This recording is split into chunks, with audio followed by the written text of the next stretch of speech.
오늘의 말씀은 전도서 11장 1절에서 2절 말씀입니다. 너는 내 떡을 물 위에 던져라.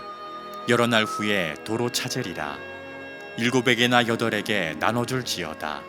무슨 재앙이 땅에 임할는지 내가 알지 못함이니라. 아멘. 세상의 모든 사람들은 다 성공하기를 원합니다. 아마 이 자리에 앉아 계신 모든 분들도 다 인생의 성공을 꿈꾸며 살아가고 있을 것입니다. 과연 성공하기 위해서 우리는 어떻게 살아야 하는 것이겠습니까? 제가 좀 어린 시절을 돌이켜보면 어렸을 때, 초등학교 때 IQ 테스트를 했던 것 같습니다. 그래서 성공의 중요한 기준은 초등학교 때만 해도 IQ가 아니었을까 이렇게 생각했던 것 같습니다. 그래서 IQ가 조금 잘 나오면 굉장히 어깨가 으쓱거리고 자랑스럽기도 하고요. IQ가 100 조금 넘든지 뭐 잘못해가지고 2자리가 나오든지 그러면 친구들한테 따돌림을 당했던 그런 추억도 우리는 갖고 있습니다. 이 IQ라는 것은 프랑스의 비네라는 사람이 창안했던 그런 것으로 알고 있습니다. 근데 시간이 지나면서 이 IQ라는 것이 꼭 사람의 성공의 절대 기준이 될 수 없다라는 것은 이제 우리가 알기 시작합니다. 그래서 우리 학부모들이 특별히 강조하면서 관심을 두었던 것은 EQ였던 것 같습니다. 그래서 EQ를 높이기 위해서 한동안 굉장히 학원가에서도 큰 바람이 불었던 것을 볼 수가 있습니다. EQ라는 것은 무엇입니까? 감성 지수라고 볼 수가 있겠죠. 자신의 감정을 적절히 조절하고 원만한 인간관계를 구축할 수 있는 마음의 지능 지수, 이것을 우리는 EQ라고 부를 수 있을 것 같습니다.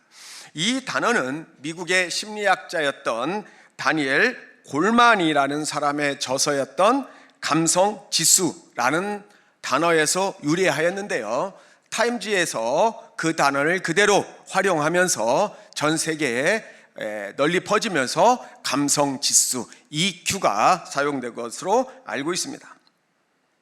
최근에 또 사람이 성공하기 위해서는 NQ가 필요하다라고 이야기를 하는 것을 보게 됩니다. NQ라는 것은 네트워크 코오션트의 약자가 되겠죠. 그래서 관계지수 아니면 공존지수 이렇게 번역을 할 수 있을 것 같습니다. 이것은 사람들과 더불어 잘 살아갈 수 있는 능력을 측정하는 지수다라고 볼 수 있겠죠.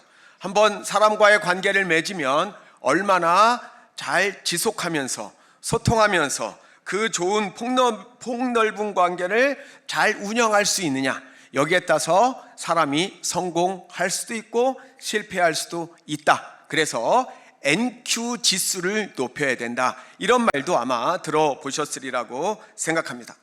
근데 요즘 젊은 친구들은 IQ, EQ, NQ보다도 이제 부모님 잘 만나서 금수저로 태어나서 이제 아빠 찬스를 잘 활용하는 것이 성공의 지름길이 아닌가라는 이야기를 많이 하게 됩니다. 그것은 아마도 최근에 발생한 우리나라의 여러 가지 복잡한 정치적 사건들과 관련해서 어떻게 보면 사회를 조롱하고 사회를 비판하고 능력 있는 사람이 출세하지 못하는 어떤 그런 안타까운 모습들 속에서 나온 이야기가 아닌가, 그렇게 생각을 하게 됩니다. 이 자리에 함께 예배드리는, 또 온라인으로 예배드리는 우리 한국의 기독교인 성도 여러분, 인생의 참된 성공이란 무엇이라고 생각합니까?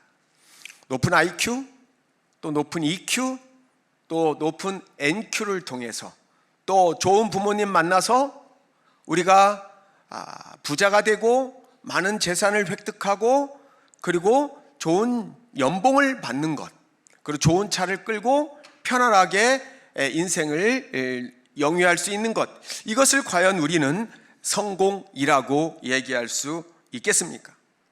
성경에서 말하는 하나님이 원하시는 인생의 성공이란 무엇인가?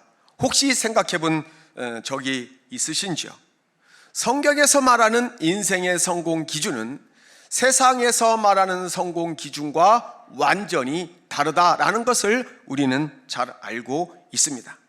성경에서 성공적인 인생을 살았다고 평가하는 인물들의 기준을 보면 절대로 부자가 아니었습니다. 절대로 높은 자리에 올라간 사람을 성공적인 인생을 살았다라고 말하지 않습니다. 여러분, 열왕기서를 통해서 읽어낼 수 있는 내용은 무엇입니까? 왕이 되었다고 그래서, 높은 자리에 올라갔다고 그래서, 최고의 자리에 올라갔다고 그래서 하나님께 칭찬받는 지도자가 된 것 결코 아니었다는 것을 우리는 너무나도 잘 알고 있습니다. 그런 면에서 우리 한국교회 교인들은 회개할 것이 하나 있습니다. 한국교회가 그동안 너무 번영신학을 추구했기 때문입니다. 번영신학을 추구하면서 세속적인 성공 논리에 집착하고 여기에 종속되어 있었던 면들이 있기 때문에 한국교회 교인들은 회개할 부분이 생긴 것입니다. 한국교회와 교인들은 이제 더 이상 번영신학 그리고 세속적인 성공 논리에 종속되지 말고 새로운 신앙적 가치관을 정립할 필요가 있다라고 생각하게 됩니다. 성공적인 인생은 어떤 사람을 말하는 것일까? 그리고 지혜로운 성공자, 지혜로운 인생, 하나님께서 원하시는, 하나님께서 인정하는 진짜 참 인생의 성공자는 누구인가? 이런 내용을 정리해주는 구약성서가 어디에 있냐? 특별히 지혜서에 있습니다. 잠언과 전도서, 이 두 권의 책을 우리는 지혜서라고 말하는 이유가 바로 잠언과 전도서에는 지혜로운 신앙인, 지혜로운 성공자, 하나님께서 원하시는 참된 어떤 삶의 모습이 무엇인가를 설명해 주고 있기 때문에 잠언과 전도서를 우리는 지혜서라고 부릅니다. 오늘 저는 지혜서 중에 전도서 11장 1절과 2절의 본문 말씀을 가지고 내 믿음을 물 위에 던져라 라는 제목으로 말씀을 준비해 보았습니다. 본문에 따르면 하나님이 원하시는 성공적인 인생은 누구냐? 하나님이 원하시는 성공적인 인생은 물질을 많이 갖는 사람이 아니고 높은 자리에 올라가는 사람이 아니고 놀랍게도 물 위에다가 너의 믿음을 던지라. 물 위에다가 너의 믿음을 던지는 사람이다 라는 것을 전도서 11장 1절과 2절의 말씀이 우리들에게 제시해 주고 있습니다. 하나님이 원하시는 성공적인 인생은 흐르는 물 위에 식물을 던지는 것이다 라고 되어 있습니다. 성도 여러분, 오늘 본문이 매일매일 성공하기 위해서 하루하루를 열심히 살아가고 있는 우리 성도들에게 어떠한 신앙적인 의미가 있다고 생각하십니까? 오늘 본문을 잠깐 살펴보도록 하겠습니다. 오늘 우리가 사용하는 성경을 개역 개정이라고 하는데요, 여기 보면 너는 내 떡을 물 위에 던져라 라고 되어 있습니다. 여러 날 후에 도로 찾으리라. 7에게나 8에게 나누어 줘라. 무슨 재앙이 땅에 임할는지 내가 알지 못한다 라고 되어 있습니다. 우리가 옛날에 사용하던 개역이라는 성경이 있습니다. 여기를 보면 너는 내 식물을 물 위에 던져라 라고 되어 있습니다. 오늘 우리가 사용하는 개역 개정은 떡이라고 번역된 반면에 옛날 성경은 식물이라고 번역되어 있습니다. 아마 영어 성경을 보면 NIV 같은 데는 bread, 빵이라고 번역이 되어 있습니다. 히브리어 원어 성경을 보면 식물, 떡, 빵이라고 번역된 이 단어는 먹을 것입니다. 양식입니다. 일종의 씨앗입니다. 다른 말로 풀이해 본다면 너는 네가 갖고 있는 씨앗을 물 위에 던져라. 너희가 갖고 있는 씨앗을 물 위에 던져라. 여러 날 후에 도로 찾으리라. 그것도 7명에게나 8명에게나 많은 사람들에게 그 씨앗, 그 식물을 나누어 줘라. 그래야 성공할 수 있다라고 설명하고 있는 것입니다. 성공적인 인생을 살기 위해서는 물 위에 식물을 던져라, 물 위에 씨앗을 던져라 라는 이 전도서의 말씀은 사실 잘 이해가 되지 않는 말씀입니다. 그러나 여기에는 역설의 진리가 숨겨져 있다는 것을 우리가 깨달을 필요가 있습니다. 물 위에 식물을 던지는 행위가 손해를 보는 것처럼, 당장에는 손해를 보는 것처럼 보일 수 있지만 시간이 지나면 실제로는 예상할 수 없는 어마어마한 결과를 이익으로 얻을 수 있다라는 것이 지혜자의 권면입니다. 함께 예배를 드리는 성도 여러분, 이 본문 말씀을 우리가 좀 더 잘 이해하기 위해서는 본문이 고대 이집트인들이 갖고 있었던 농사법을 배경으로 하고 있다는 사실을 깨달을 필요가 있습니다. 우리가 잘 아는 것처럼 고대 이집트는 세계 4대 문명의 발상지 중에 하나입니다. 이 고대 이집트는 6,700km에 이르는 나일강을 배경으로 문명 국가를 만든 것입니다. 이 나일강이 주는 풍부한 자원을 바탕으로 발전한 나라가 고대 이집트입니다. 그래서 그리스의 역사가 헤로도투스라는 사람은 이집트는 나일강의 선물이다라는 아주 유명한 말을 남겼습니다. 고대 이집트가 문명의 발상지가 될 수 있었던 것은 나일강이 가져다 준 선물이다라는 이야기죠. 고대 이집트 사람들은 큰 홍수를 매년 맞이했습니다. 그런데 홍수를 반겼습니다. 왜냐하면 홍수는 오히려 이집트 사람들에게 풍년을 약속해 주고 있었기 때문입니다. 홍수로 인해서 나일강이 범람하게 됩니다. 그러면 범람하면서 주변의 농경지에 퇴적층이 쌓이고 땅이 비옥해지고 많은 수확을 거둘 수 있게 됩니다. 그래서 상류에서부터 떠내려오는 풍부한 유기질의 흙을 이집트 사람들은 뭐라고 불렀냐면 검은 황금이다 라고 불렀습니다. 그만큼 상류에서부터 내려오는 이 퇴적층이 많은 비옥한 땅을 만들고 거기에서 어마어마한 결실을 맺을 수 있었던 이러한 자연의 경험들을 그들은 갖고 있었던 것이죠. 그래서 지혜로운 고대 이집트인들은 범람하는 나일강을 이용하는 농사법을 개발해 내기 시작했습니다. 비가 오는 우기가 되면 매년 똑같은 시기에 나일강이 범람하게 됩니다.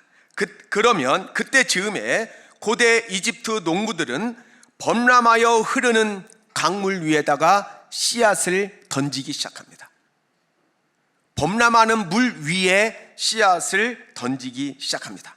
씨앗을 원래는 땅 속에 뿌려야 되는데 이집트에서는 이 우기가 되면 또 범람하는 시기가 되면 이 씨앗을 물 위에 뿌리기 시작했다라는 것이죠. 이러한 이상한 행동은 바로 고대 이집트인들이 자연으로부터 배운 지혜가 이 배경을 이루고 있다라고 볼 수가 있습니다. 성도 여러분, 강물 위에 뿌려진 씨앗, 한번 상상의 그림을 한번 그려보시기 바랍니다. 강물 위에 뿌려진 씨앗은 흐르는 강물을 따라 흘러가게 되어 있습니다.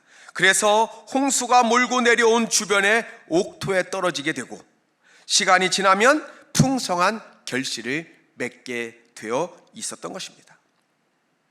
그런데 내가 던진 씨앗은 나의 소득 되기보다는 흘러가서 남의 소득이 될 가능성이 많아진 것이죠. 오히려 거꾸로 또 상류에서 뿌린, 다른 사람이 뿌린 씨앗은 나에게서 큰 소득으로 와 닿을 수도 있었다는 것이죠. 매년 반복되는 이러한 농사를 통해서 고대 이집트인들은 노력에 비해서 훨씬 많은 수확을 거둘 수 있었기 때문에 매년 찾아오는 홍수와 그리고 나일강의 범람을 절대로 두려워하지 않았다는 것입니다. 고대 이집트인들이 만들어낸 이러한 지혜로운 농사법, 즉 환경을 극복하는 농사법을 배경으로 오늘 본문 말씀, 내 식물을 강물 위에 던져라 라는 신앙적인 격언이 만들어진 것입니다. 여기서 던져라 라는 이야기는 파종하라 라는 의미를 갖게 되는 것입니다.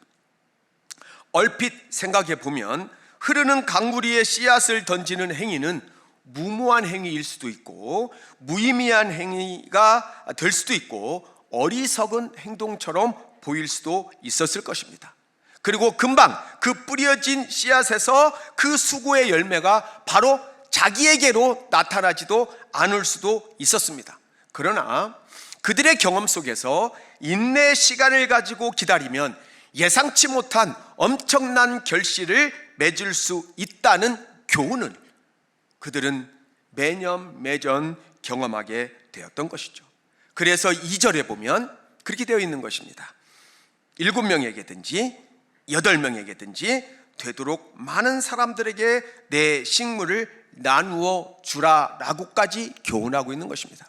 제가 주석서를 몇 개 찾아보니까 여기서 7이라는 것은 성경에서 말하는 완전수의 의미를 갖고 있다라고까지 설명하는 것을 보게 됩니다. 어쨌든 숫자가 여기서 중요한 것은 아니지만 본문에서 말하려고 하는 것은 네가 갖고 있는 너에게 있는 재산, 너에게 있는 씨앗, 너에게 있는 먹을 것, 너에게 있는 떡, 너에게 있는 식물을 움켜쥐지 말고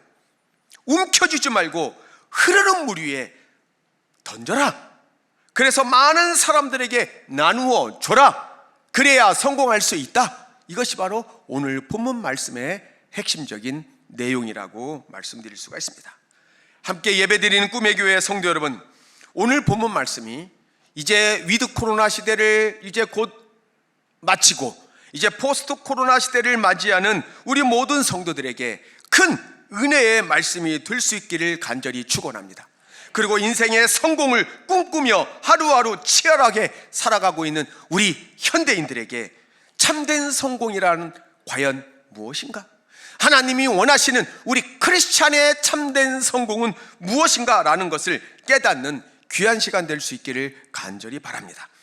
참된 성공을 위해서 우리는 어떤 씨앗을 뿌려야 되겠습니까? 첫 번째로 우리가 뿌려야 되는 씨앗은 복음의 씨앗입니다. 우리 성도들은 우리가 서 있는 삶의 현장에서 또 우리가 신앙생활하는 교회에서 그 직장생활에서 가정에서 시간의 물 위에 복음의 씨앗을 뿌려야 될 줄로 믿습니다. 조금 전에 광고해 드린 것처럼 우리 젊은 친구들이 라오스라는 그 열악한 환경을 극복하면서 찾아가는 이유는 무엇입니까? 선교사로 찾아가서 무엇을 위해서 라오스를 가려고 합니까? 복음의 씨앗을 뿌리기 위해서 젊은 친구들이 시간을 내서 라오스 선교 현지를 찾아가는 줄로 믿습니다. 이제 우리는 그리스도인으로서 탐욕을 버리고 욕심을 버리고 이기심을 버리고 물질에 대한 욕심을 버려야 될 줄로 믿습니다. 하나님께서 원하시는 참된 성공이란 무엇이냐? 십자가의 희생, 십자가의 사랑, 십자가의 용서, 십자가의 은혜를 깨닫고 내가 받은 하나님으로부터 받은 그 고귀한 은혜를 많은 사람들에게 나누는 것, 이것이야말로 참된 성공자의 비결이라고 말씀드릴 수가 있습니다. 제가 12년 전에 제가 섬기는 대학의 국제협력처장이라는 것을 한 적이 있었습니다. 4년 동안 그 일을 맡았었는데요. 국제협력처장이라는 직에서 할 수 있는 것은 뭐냐면은 우리 학교에 재학하고 있는 학생들을 외국의 여러 자매 대학으로 이제 교환학생으로 보내는 일도 해야 될 일 중에 하나고요. 또 하나는 외국에서 한국으로 유학 오려고 하는 학생들을 저희가 잘 받아서 우리 학교에서 공부할 수 있도록 비자를 만들고 또 전공을 소개하고 학교에 적응하도록 하는 일이 바로 국제협력처장의 일이었습니다. 그래서 그때 4년 동안 제가 동남아시아에서 많은 학생들을 데리고 오고 또 유럽에서조차 데리고 오고 아프리카의 선교사님들의 도움을 받아서 아프리카에서도 많은 학생들을 데리고 왔습니다. 4년 동안 제가 일을 하면서 18나라에서 수백 명의 학생이 저희 대학에 찾아와서 공부를 하기 시작했습니다. 많은 선교사님들의 도움을 받고 정말로 도망가지 않고 열심히 공부하고 학교를 다닐 학생들을 추천받아서 이제 저희가 국제 업무를 시작하게 되었습니다. 근데 어느 날 하나님께서 저에게 감동을 주시면서 저에게 깨닫게 해주시는 음성을 주셨습니다. 저들에게 복음을 증거하라. 저들에게 복음을 증거하라. 하나님의 음성이 저를 감동시키셨습니다.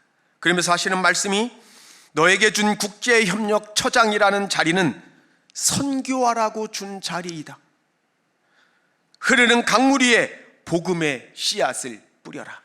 이 말씀, 이 전도서 11장 1절의 말씀이 저에게 와 닿는 겁니다. 그래서 그때부터 저는 선교를 준비하기 시작했습니다. 제가 출석했던 그 교회 담임 목사님과 협의하고 교회의 도움을 받아서 중국어 예배부를 만들었습니다. 영어 예배부를 만들었습니다. 다문화 예배부를 만들었습니다. 많은 학생들은 교회를 알지도 못하고 교회를 처음 나온 학생들이었습니다.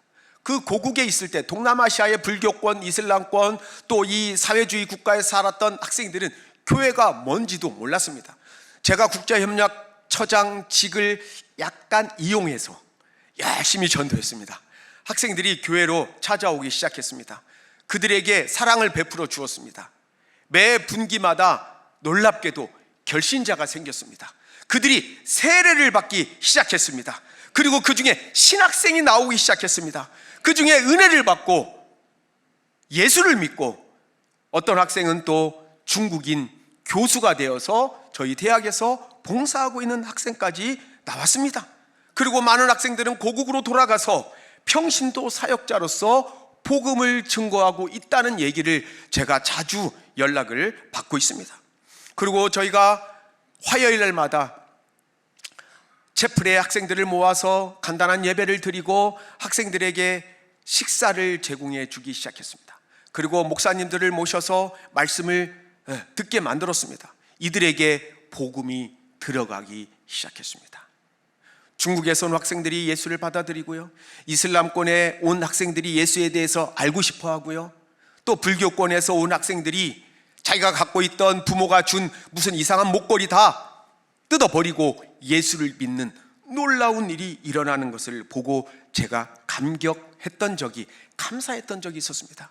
제가 처음에 시작할 때는 30-40명에 불과한 외국인 유학생들이 지금 12년이 지난 지금 1,300명이 저희 목원대학에 와서 공부하고 있는 상황임을 보게 됩니다.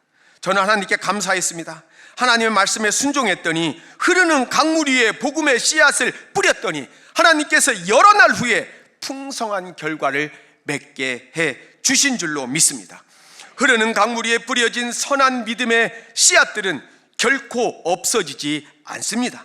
시간이 지나서 하나님의 때가 되면 풍성한 열매를 맺게 해 주실 줄로 믿습니다. 꿈의 교회 성도 여러분, 여러분들이 매일매일 뿌리는 전도의 귀한 씨앗들, 믿음의 귀한 씨앗들이 흐르는 강물 위에 흘러가서 이 교회를 더욱 부흥시키고 한국 교회를 더욱 부흥시키고 건강하게 만들고 세계를 복음화시키는데 앞장서는 그런 꿈의 교회 될 수 있기를 간절히 축원합니다. 두 번째로 본문을 통해서 하나님께서 주시는 귀한 말씀, 어떤 씨앗을 뿌려야 되느냐? 선행과 구제의 씨앗을 뿌리라고 말씀해 주고 있습니다. 이집트 속담을 보면 이렇게 되어 있습니다. 선행을 행하고 그것을 물속에 던져라. 네가 목마르게 될 때 너는 그것을 발견하게 될 것이다. 선행을 행하고 그것을 물속에 던져라. 오늘 본문 말씀과 거의 유사한 비슷한 격언이 이집트에도 있습니다. 선행이라는 씨앗의 중요성을 강조하고 있는 것입니다. 독일의 작가이며 철학가였던 요한 볼프강 폰 괴테는 오늘 본문 말씀을 인용하면서 다음과 같은 글을 남겼습니다. 너는 인생에서 무엇을 찾으려 하는가? 너의 선함과 온화함은 어디로 흘러가는가? 내 식물을 물속에 던져라. 너를 아는 자들이 그 식물을 먹을 것이다 라고 이야기하고 있습니다. 이 유명한 이 괴테의 말 이외에 우리 성경으로 들어가 볼까요? 잠언 19장 17절에 보면 이렇게 되어 있습니다. 가난한 자를 불쌍히 여기는 것은 하나님께 꾸어드리는 것이니 그 선행을 그에게 갚아 주시리라. 가난한 자를 불쌍히 여기는 이 선행은 우리 기독교인들이 해야 되는 하나님을 믿는 자들의 경건의 행위다라고 설명하고 있는 것입니다. 구약에서 가장 오래된 계명 중에 하나인 출애굽기 22장 25절에 보면 이렇게 되어 있습니다. 가난한 자에게는 돈을 빌려주더라도 이자를 받지 말라. 원금을 받지 말라고 안 한 것이 다행이죠. 원금을 받되 이자는 받지 말라. 이게 무슨 말입니까? 가난하게 사는 사람들을 도와줄 수 있으면 좋겠다, 그런 뜻 아니겠습니까? 마태복음 5장 16절 예수님의 유명한 산상수훈에 이런 말씀이 있습니다. 이같이 너희 빛이 사람 앞에 비치게 하여 그들로 너희 착한 행실을 보고 하늘에 계신 너희 아버지께 영광을 돌리게 하라. 아멘. 여기에는 두 가지 말씀이 강조되고 있습니다. 하나는 착한 행실이라는 것은 예수를 믿는 사람들의 착한 행실은 선교적 기능을 담당하고 있다라는 거예요. 예수를 믿는 사람들이 착한 행실을 하게 되면 그것 자체가 전도가 될 수 있다, 이런 뜻입니다. 또 하나, 우리가 착한 행실을 왜 해야 되느냐? 하나님께 영광을 돌리는 일이기 때문입니다. 아멘. 착한 행실의 목표는 내 개인이 뽐내기 위해서가 아니고 내 개인의 부자됨을 자랑하기 위해서가 아니고 하늘에 계신 하나님께 영광을 돌리기 위함이라고 예수님 산상수훈을 통해서 말씀해 주고 있는 것입니다. 야고보서 3장 13절에 이렇게 되어 있습니다. 너희 중에 지혜와 총명이 있는 자가 누구냐? 그는 선행으로 말미암아 지혜의 온유함으로 그 행함을 보일지니라 라고 되어 있습니다. 지혜로운 자와 선행의 불가분리성을 강조하겠는 거예요. 지혜로운 자는 누구냐? 선행을 행하는 사람이야말로 진짜 지혜롭다라는 얘기입니다. 성도 여러분, 오늘날 우리는 그동안 너무 선행과 믿음을 분리했습니다. 믿음을 통해서 구원받는다는 이유 때문에 선행, 구제 이런 거에 대해서 별로 열심을 다하지 못했던 안타까운 한국교회의 현실이 있습니다. 그러나 우리는 믿음으로 구원을 받지만 구원받은 자는 선행을 통해서 하나님께 영광을 돌려야 될 줄로 믿습니다. 저는 1989년에서 1998년까지 독일의 베를린에 있는 훔볼트 대학이라는 곳에서 신학을 공부했습니다. 그런데 1997년에 우리나라의 IMF 사태가 발발하지 않았습니까? 그때 아마 여러분들 성도들 중에서도 많은 경제적 고통을 경험한 사람이 있을 것입니다. 저희 유학생들도 굉장히 어려웠습니다. 한국에서 받는 저 개인의 장학금도 거의 반으로 줄어들었기 때문에 정말로 어렵게 지내고 있었습니다. 어떤 학생들은 짐을 싸가지고 한국으로 돌아오기도 했습니다. 매일마다 우는 학생들도 있었습니다. 돈이 없으니까요. 저도 마찬가지로 굉장히 고통스러운 시간을 보내고 있었습니다. 그때 저에게 한 명의 선한 사마리아 사람이 나타났습니다. 그는 바로 저의 박사학위 논문 지도교수 피터 벨텐이라는 교수였습니다. 그분이 저를 구원해 주셨습니다. 그분이 어느 날 저를 찾아와서 물어봅니다. 너희 조국 대한민국이 IMF 때문에 굉장히 어려운 걸로 알고 있는데 넌 어떻게 지내니? 내가 너를 위해서 무엇을 도와줄꼬? 예, 경제적으로 많이 어렵습니다. 그랬더니 이분이 그 다음 주에 본인이 출석하고 있는 독일 교회에 가서 저를 소개해주고 장학금을 모금했습니다. 그리고 본인도 많은 돈을 거기에다가 얹어서 저에게 장학금을 주셨습니다. 저는 그것으로 6개월 정도 생활비를 마련할 수 있었을 정도의 커다란 액수였습니다. 그분은 저에게 박사 논문의 지도 교수님이지만 동시에 선한 사마리아 사람이었고 인생의 스승이었고 신앙의 스승이 되었습니다. 그 교수님이 베풀어 주셨던 선한 마음, 그리고 아시아 학생들을 돌보고자 하는 그 독일 교회의 그 긍휼의 마음, 이것이 함께 연합해서 저에게 큰 힘이 되었던 것입니다. 당시에는 흐르는 물 위에 뿌려진 씨앗이었는지 모르겠지만 저에게 있어서는 하나님의 은혜를 깨닫게 하는, 하나님의 사랑을 깨닫게 하는 놀라운 증거가 될 수 있는 것이었습니다. 꿈의 교회 성도 여러분, 우리가 흐르는 물 위에 선한 믿음의 씨앗들을 뿌리지 못하고 구제와 장악과 이런 선한 행실을 하지 못하는 이유는 어디 있습니까? 이기적인 욕심 때문입니다. 탐욕 때문입니다. 근시아적인 생각 때문입니다. 철학자 쇼펜하우어는 다음과 같이 얘기했습니다. 인간의 욕심은 바닷물과 같아서 마실수록 더욱더 큰 갈증을 일으킬 뿐이다 라고 이야기하고 있습니다. 이제 코로나 시대를 마감하고 있는 이 즈음에 한국교회가 더욱 앞장서야 되고, 또 이 꿈의 교회가 그동안 잘해왔지만 앞으로 더 많이 해야 될 것은 뭐냐면 구제와 선행이라는 귀한 믿음의 씨앗인 줄로 믿습니다. 이 축복의 씨앗을 심는 거룩하고 거대한 복음의 여정에 동참하시고 앞장서시는 꿈의 교회 성도들 될 수 있기를 간절히 축원합니다. 마지막 세 번째로는 우리가 역사에 흐르는 강물 위에 믿음의 씨앗을 뿌렸을 때 얼마나 위대한 신앙의 결실이 나타날 수 있는가라는 것을 하나 예를 들어서 설명해 드리도록 하겠습니다. 1945년 2차 대전이 끝나고 이제 많은 동독 사람들이 서독으로 탈출하기 시작했습니다. 근데 1961년 8월에 베를린 장벽을 이제 세우면서 더 이상 동독 사람들이 서독으로 가지 못하도록 길을 막아놨습니다.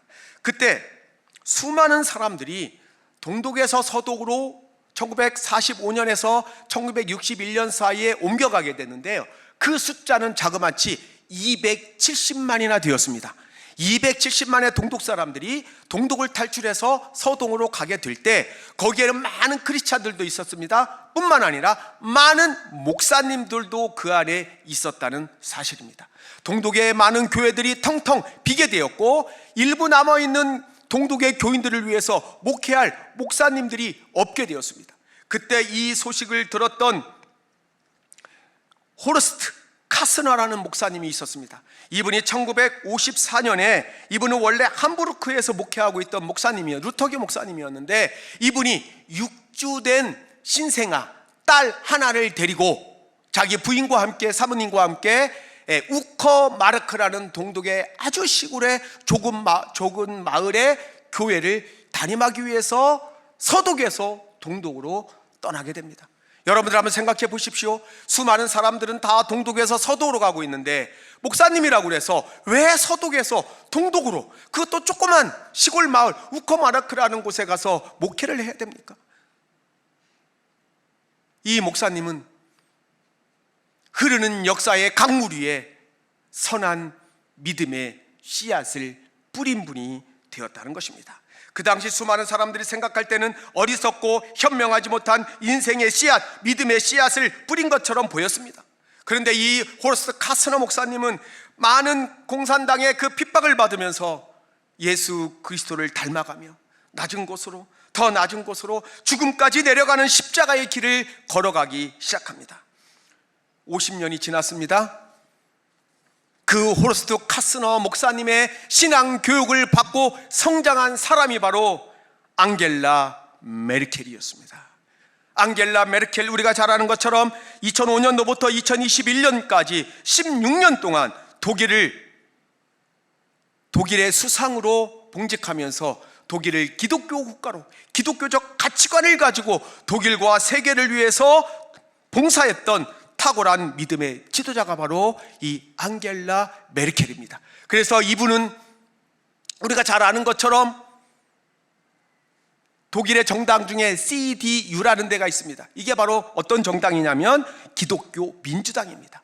기독교 민주당 당수가 되고 수상이 되어서 독일과 세계를 기독교적 가치관으로 봉사했던 그런 훌륭한 수상이 되었다는 것입니다. 성도 여러분, 한번 생각해 보십시오. 1954년에 호르스트 카스너 아버지 목사님이 뿌렸던 그 역사의 도도히 흐르는 역사의 강물 위에 뿌렸던 그 믿음의 씨가 50년 후에 위대한 결실을 맺을 수 있었다는 사실입니다. 꿈의 교회 성도 여러분, 우리는 전도서의 말씀처럼 매일매일 교회와 삶의 현장에서 흐르는 역사의 강물 위에 복음의 씨앗들을 뿌리는 수고를 해줘야 되는 것입니다.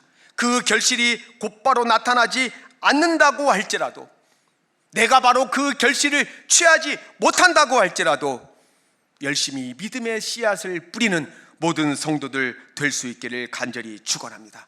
성도 여러분, 말씀을 정리하겠습니다. 현대 철학자 중에 에마누엘 레비나스라는 사람이 있습니다. 이 사람이 아주 유명한 글을 남겼습니다. 하나님은 자신의 모습을 타자의 얼굴과 타자의 삶을 통해서 계시하신다.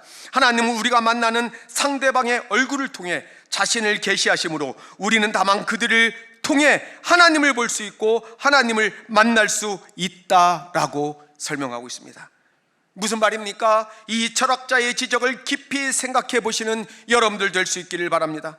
성도 여러분, 여러분들은 오늘 성공적인 인생을 살기 위해서, 성공적인 지도자가 되기 위해서 어떤 씨앗을 뿌리고 있습니까?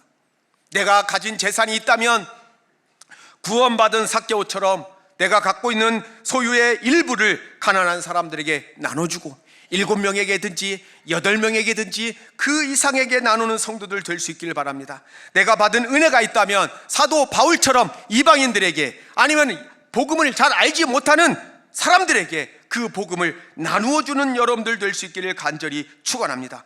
성공과 출세만을 위해서 다름질한 나의 모습이 있었다면 회개하고 돌아와서 하나님 앞에 무릎 꿇고 하나님의 은혜를 간구하는 여러분들 될 수 있기를 바랍니다. 이 철학자가 얘기한 것처럼 타자의 얼굴과 내가 매일매일 만나는 타자의 삶을 통해 계시하시는 하나님의 음성을 듣는 지혜로운 성도들이 될 수 있기를 간절히 축원합니다. 인생의 참된 성공은 소유가 아니라 나눔이라는 사실을 깨닫는 복된 성도들 될 수 있기를 간절히 축원합니다.